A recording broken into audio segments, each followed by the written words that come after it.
Gentlemen, as you drink your juice and munch on your breakfast, I want to discuss something. I want you to think about nourishment. Not nourishment for your body, but nourishment for your soul.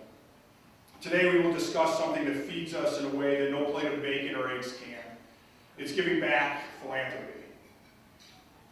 Picture this, you're walking through DLS Class years from now. But this time you're not a student. You're alone, a successful man, carving out a place in the world. Walking through those familiar hallways, you'll notice something has changed. And that change will be you.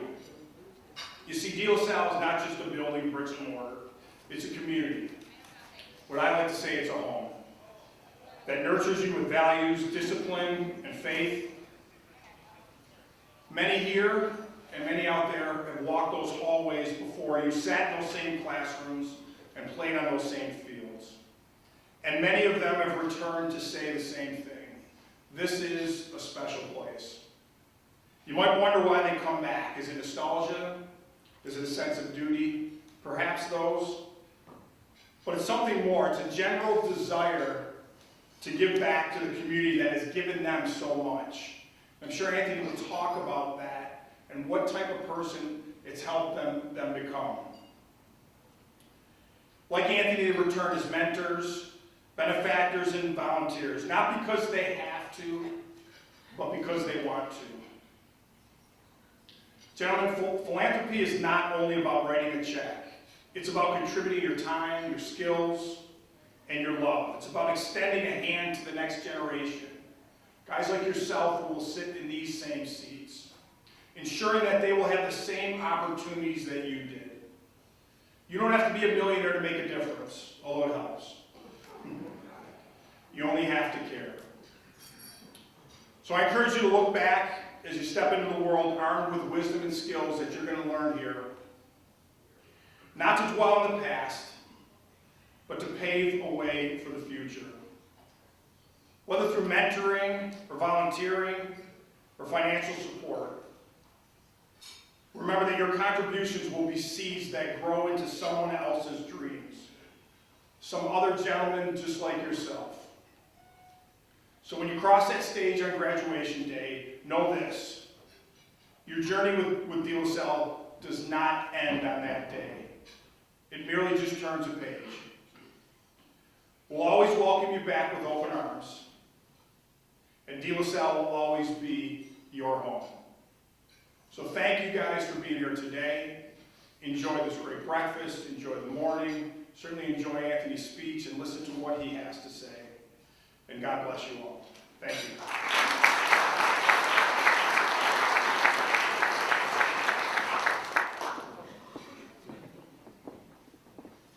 All right, I'd like to introduce our next speaker, our Alumni Director, Mr. Dennis Koch.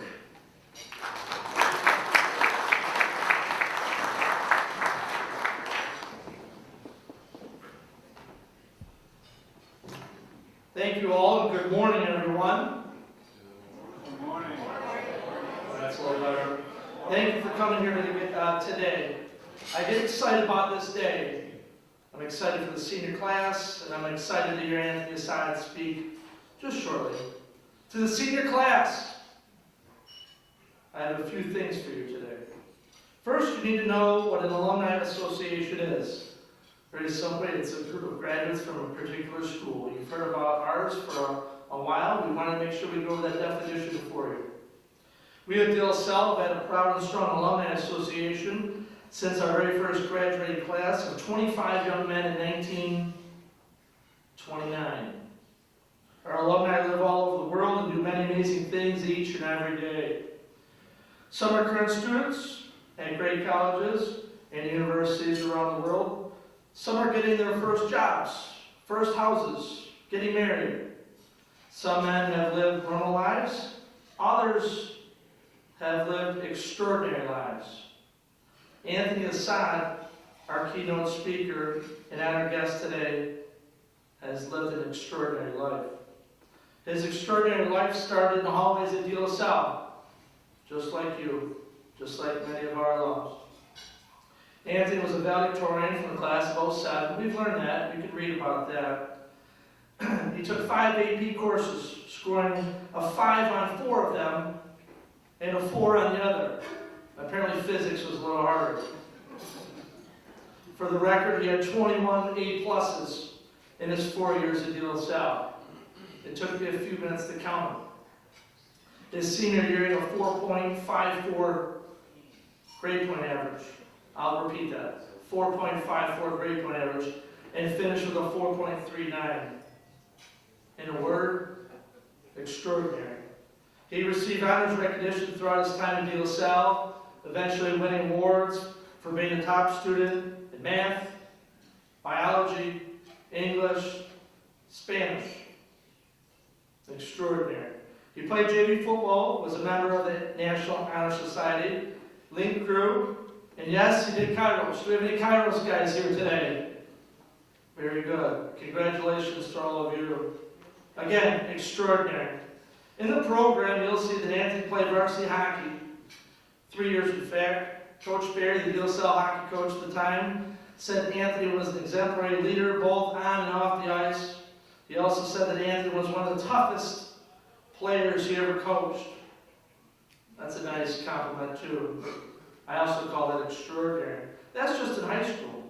After graduating from DLS, Anthony went on to Brown University. Brown's an Ivy League school with a normal acceptance rate of about 6%. Anthony excelled there. He was able to get an internship through his time at Brown. He was able to put economics and biology together and make a career of it, landing a great job at a hedge fund in New York. That's kind of extraordinary, too. To put it simply, a hedge fund, an investment company, invests billions of dollars. These investments are a little riskier than you and I buying a share or two of Apple stock. Subsequently, his returns can be much greater. Mr. Assad has done so well at this company, he plans on retiring soon. I told Mr. Assad I want to retire in 22 more years. He said soon. I love it. Eric Berger, one of his classmates, said he's just driven. He was in high school, he was in college, he still is today.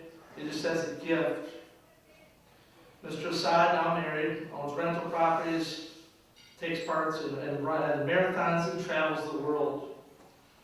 I will also tell you for Anthony, there's more extraordinary yet to come. Finally, to the senior class, here's my challenge to you. What are you doing in the classroom, with your extracurriculars, and in your personal lives to become extraordinary? While you guys think about that, let me introduce to you the most extraordinary man in the room today, Mr. Anthony Assad.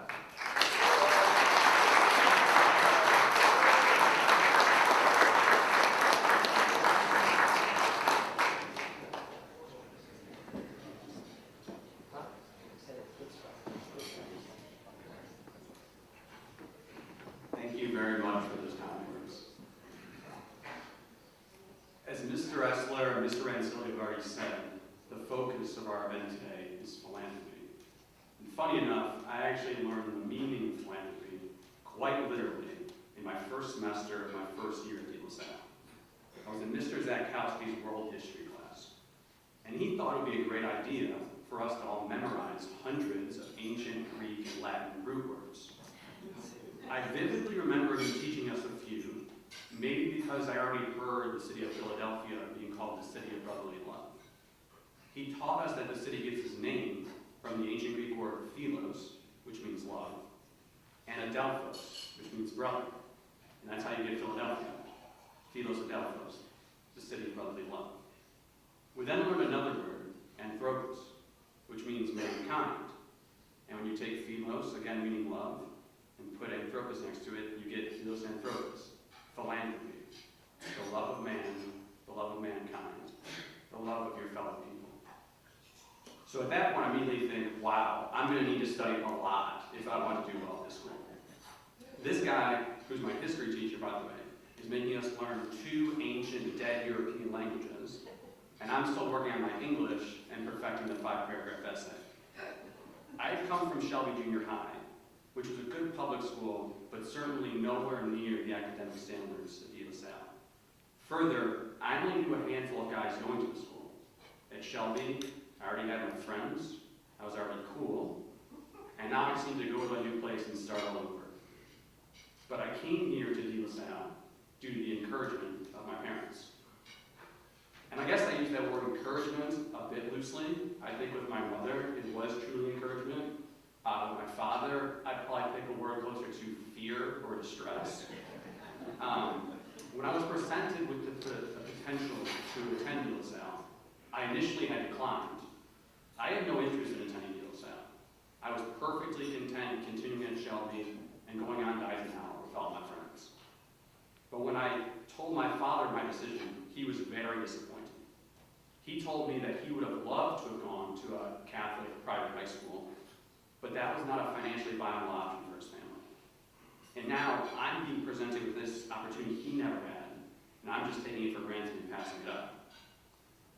Though he left the choice up to me, I don't remember his exact words, but he basically said, you make your own decisions, and you live with the consequences of those decisions. And that ultimatum, in turn, gave me time to think. And in time, I did realize that I was displaying a lack of appreciation for a great opportunity I had that many young men do not receive. So, after a few weeks of distress, I thanked my parents for the opportunity, and I told them I'd give DLS a shot. I graduated from DLS in 2007. I think that may be relevant to most of you in the room because it was the year that you celebrated your first birthday. When I was tossing the cap at graduation, you guys were probably tossing around the cake when you do that very popular cake smash thing. However, I do need to point out that I'm still closer in age to all of you than I am to Mr. Rancilio. No offense there. But anyways, I have a 17-year head start on all of you. 17 years of experience in this game of life. And I'm going to share a bit about what I've done with it. My freshman year, before playing ice hockey for DLS, which is a sport I've played most of my life, I continued to play on the travel team. And in my freshman year, that team won the AA National Championship. If asked my greatest accomplishment at 14 years old, I probably would have said winning that national championship. But instead of feeling overly proud, I think the end result was just me asking myself, if I can win this, if I can do this, what else can I accomplish? And also, thankfully, I had the self-awareness to know that professional ice hockey was almost certainly not my future. So I thought, why don't I just focus more on this whole school thing? I'm at DLS, that's an opportunity many people don't get. I'm going to try my best at that. So I did. And by my senior year, I was ranked first in the class and got accepted to Brown University. I can certainly tell you without a doubt that at 17 and 18 years old, my greatest accomplishments were graduating to valedictorian and getting accepted to Brown. And then shortly thereafter, I go to Brown, and literally, obviously, everyone else had already also got accepted to Brown, and most of them were also valedictorian or salutatorian of their high school, and there was really nothing special about my background. But being amongst those classmates was motivating. And not in the sense of competing with them, but rather with myself. So I was back to thinking, what else can I do? What can I accomplish next? I need to keep working, I need to keep hustling. And that's what I did. And still today, that's what I continue to do. Because I continue to surround myself with people that motivate me to be a better person. Still great friends with a handful of students from DLS. A few of them are here, a few of them unable to be here due to other obligations, because aside from being great friends, they're also great sons, great fathers, loving uncles, supportive and dedicated husbands, as well as leaders in business and healthcare. Michael Martini, Gino Rancilio, Tom Friedel, Eric Berger, James Izzy, David Hakeem. Thank you all for being a role model in my life and continuing to help me get out there and grind.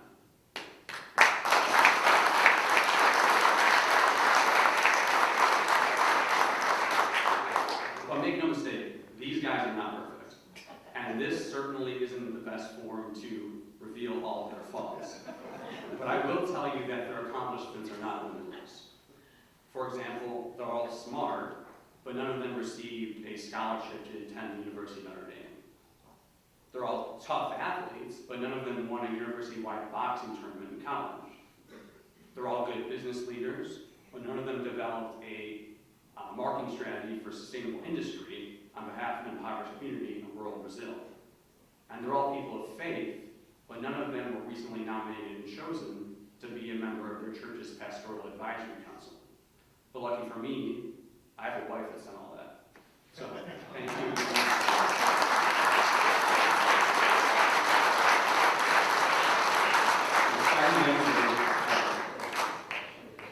So, as we all know, this is an event focused on getting to DLSL. We are all here for DLSL. And I hope you feel at DLSL, including your friends, your education, your sports teams, that DLSL is one of the most, if not the most important part of your life. I know that's how I feel. However, I say this with all sincerity. When you're my age, 17 years from now, if you still feel that your years at DLSL and your activities here are the most important in your life, it will be very disappointing. And before someone cuts off the mic and I get kicked off stage, I'll let me clarify what I'm saying. After I graduated from DLSL, I went to Brown, and the education of that school quickly eclipsed the coursework here. In the following years, I started dating Gina, and after we started dating, the excitement of any of my homecoming dances was quickly forgotten. And then I went and moved to New York City and started working in finance on Wall Street. Shortly thereafter, an ice hockey game was not really this type of competition that was all significant in my life. So yes, it will be sad if your years in high school are the best in your life. It will be equally as sad if the years in college are the best in your life.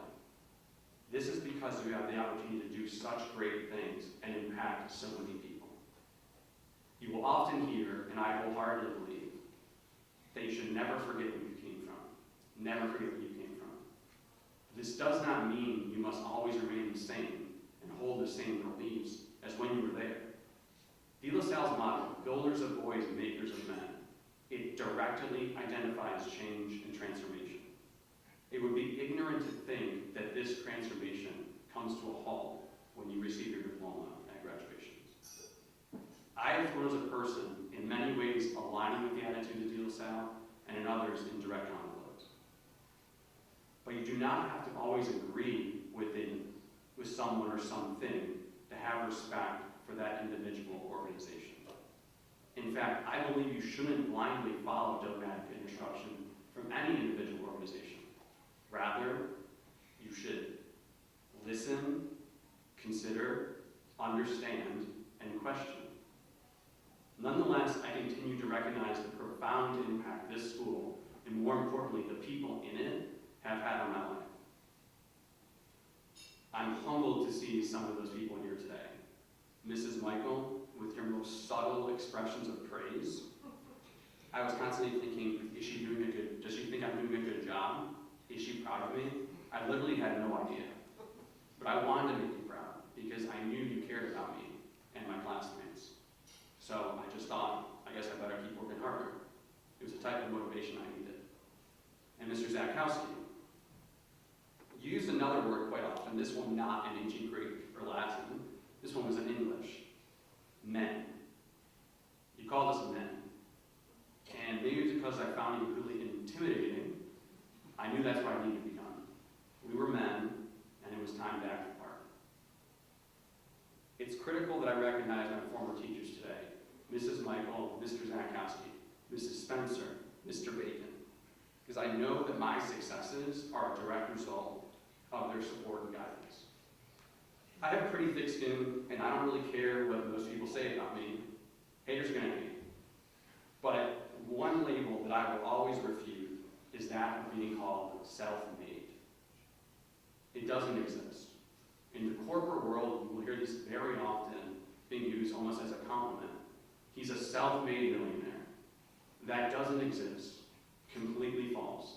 Totally arrogant. You're here today because someone cares about you. Who picks you up from sports practice? Who's going to be making your Thanksgiving dinner? Who wrote your college player's recommendation? Who bought all of you those suits? Someone has made you who you are today, and they and others will continue to contribute to your success.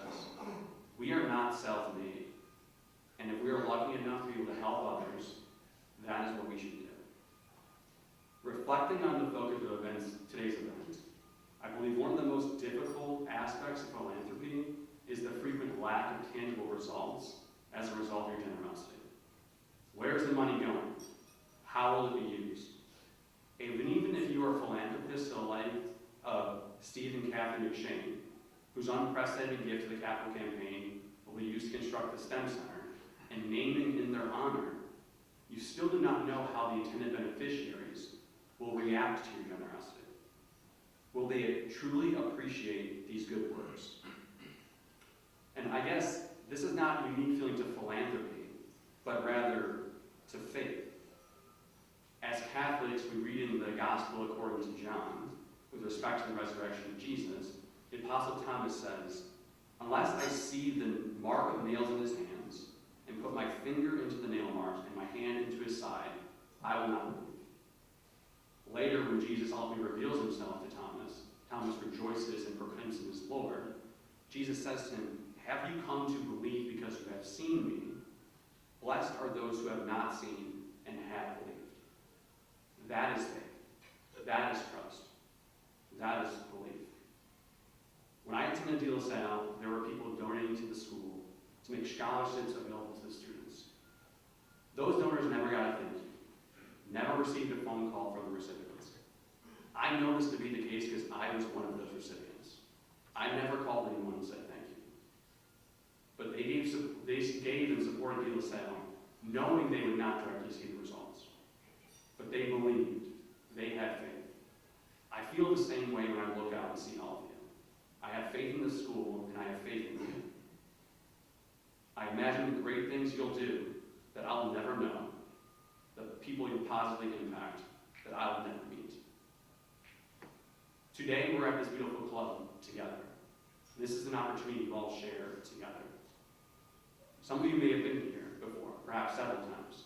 Perhaps your father or someone else in your family is a member of the DAC. For many of you, that would have been the case for me. This is your first time here, and this is the most elegant place you've ever been. The fact is, it does not matter. Past privilege does not guarantee success, and lack of experience does not dictate failure.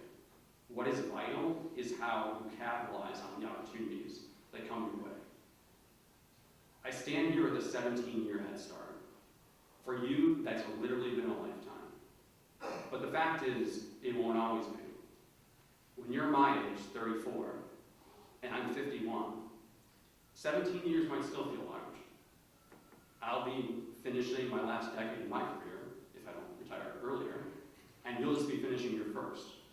But maybe by that time, you'll have found the love of your life like I have. Maybe we'll both have children. And when you're 51 and I'm 68, 17 years starts looking a whole lot smaller. Maybe we'll be members of the same business associations or community groups. Maybe you'll own the house next door to mine and we'll be neighbors in Brooklyn. Maybe I'll be listening to you speak. 17-year head start in this game of life. 17 years of success and experience. But I have faith that some of you will catch up to me. So, who's it going to be? Best wishes on your future journeys, and thank you very much for your attention.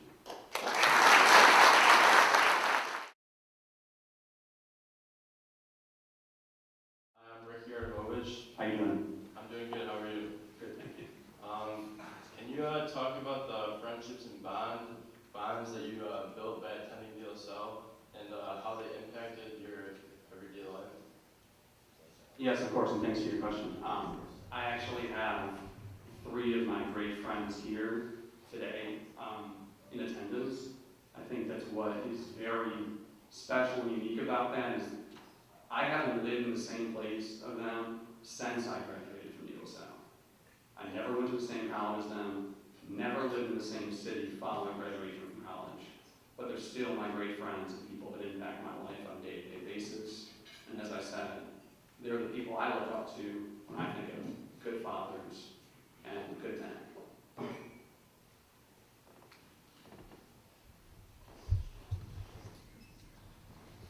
Hello, I'm Jacob Hubs. Hey, Jacob.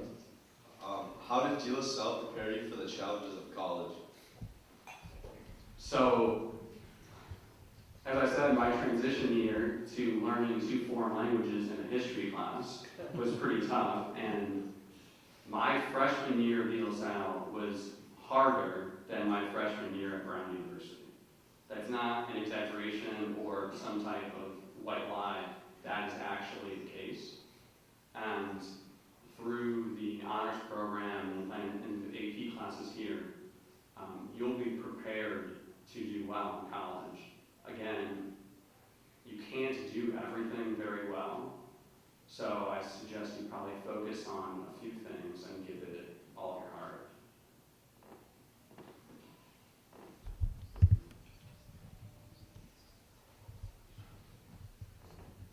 My name's Colin McIntyre. Hey. What would be your greatest trait that led you to be a successful professional career? And then what do you believe makes a great leader?